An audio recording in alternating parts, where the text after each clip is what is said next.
নমস্কাৰ বন্ধু বান্ধৱীসকল, আজি নামখলাৰ সাপ্তাহিক বুধবৰীয়া বজাৰ চাওঁ আহকচোন। তাতে আকৌ আমেথি বজাৰ আৰু দাদাহঁতে ভাগে ভাগে মাংস কাটিছে, খাহী আৰু ব্ৰইলাৰ, পঠা, গাহৰি আৰু ময়ো মাংস নিব আহিলোঁ অলপমান, সেইকাৰণে মাংসৰ বজাৰখন দেখুৱালোঁ। আৰু বাকী বজাৰ আমাৰো দোকান লৈ আহিছোঁ, মালিকে মই দোকানত আছিলোঁ। 2 ঘণ্টামান লগাই দিয়ে আৰু তাতে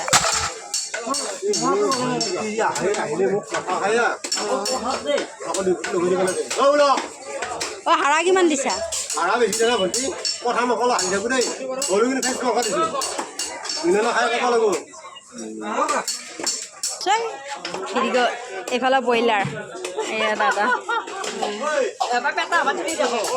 ইয়াৰ পৰা লৈ যায় এবাৰ লৈ মই গাহৰিক তাকেতো 50 টকা লাগব, খেদাই দিম ৰ মই নিবাৰ লাগে।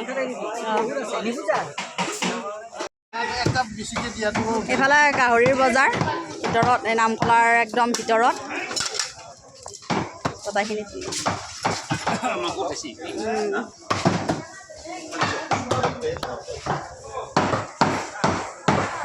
আৰু ভিডিঅ'টো চাই যদি ভাল লাগিল আপোনালোকৰ লাইক কমেণ্ট শ্বেয়াৰ ছাবস্ক্ৰাইব কৰি দিব। ফেচবুকৰ পৰা চাই আছে যদি ফ'ল' কৰি দিব। ধন্যবাদ।